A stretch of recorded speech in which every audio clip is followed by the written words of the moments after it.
Praise లార్డండి. దేవుని నామమున వందనాలు. మరి ఆయన శిలువ రక్తం సిందించాడు అంటే మరి తప్పిపోయిన కుమారుడు నీ ఏ రీతిగా తండ్రి చేర్చుకున్నాడో ఆ రీతిగానే ఆయన రక్తంలో కడగబడిన వారిని, ఆయన అంగీకరించిన వారిని, తప్పిపోయిన ఒక్క గొర్రె గురించి ఆయన పాటుపడ్డాడు. 99 గొర్రెలను వదిలిపెట్టాడు.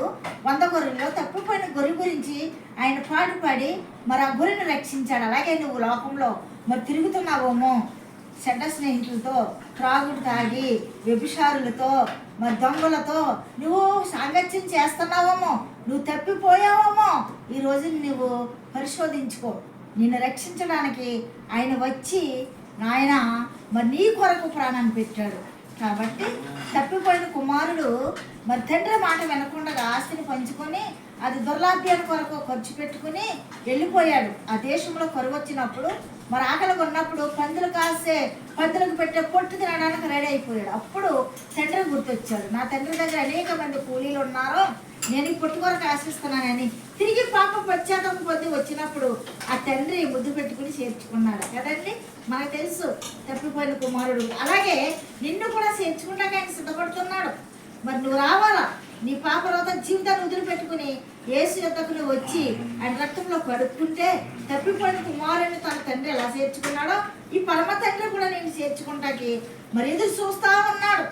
99 గొర్రెలు వదిలిపెట్టి మరి ఒక్క గొర్రె గురించి ఎలాగైతే ఆయన ప్రాకులాడాడో నీ గురించి కూడా ఆయన ఎదురు చూస్తున్నాడు. సువార్తలో మరి ప్రకటిస్తుంది, మరి ప్రభువ మరి ఎవరు రక్షిస్తాకు నువ్వు ఎదురు చూస్తున్నావో మరి వారిని నువ్వు చేర్చుకోని ఆయన అని సేవకులుగా ప్రార్థిస్తున్నాం. కాబట్టి నువ్వు తిరిగి రా, పాప జీవితాన్ని వదిలిపెట్టుకుని తిరిగి రా. తిరిగి వచ్చినప్పుడు ఆయన కౌగిలించుకుంటాడు, నిన్ను అంగీకరిస్తాడు, తన కుమార్తెగా కుమారునిగా అంగీకరించి సంతోషిస్తాడు. మరి వస్తావా ఈ రోజు నుండి? అయినా రావా? చివరి దినాల్లో ఉన్నాం, చాలా భయంకరమైన పరిస్థితుల్లో ఉన్నాం. ఎప్పుడు చేస్తాడో మనకు తెలియదు. తప్పిపోయిన కుమారులకు తిరిగి రా, తండ్రి యొద్దకు రా, నీ పరలోక రాజ్యంలో స్థానం ఉంటుంది. కాబట్టి ఈ శిలువ ధ్యాన దినాలు అందుకే ఏర్పరిచారు. కాబట్టి ఇప్పుడైనా మారు మనసు పొందు, మార్పు చెందు.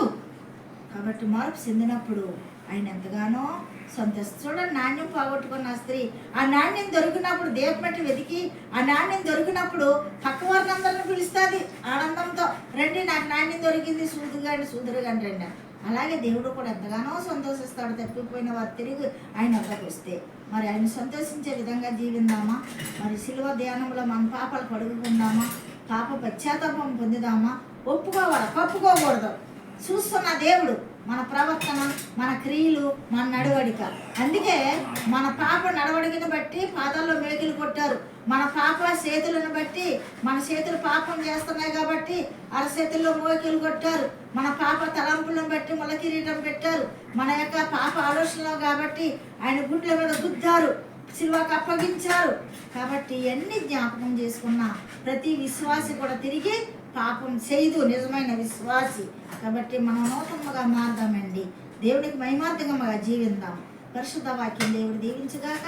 సబ్స్క్రైబ్ చేయండి, లైక్ కొట్టండి. అన్న మినిస్ట్రీ గురించి మీరందరూ ప్రార్థించండి.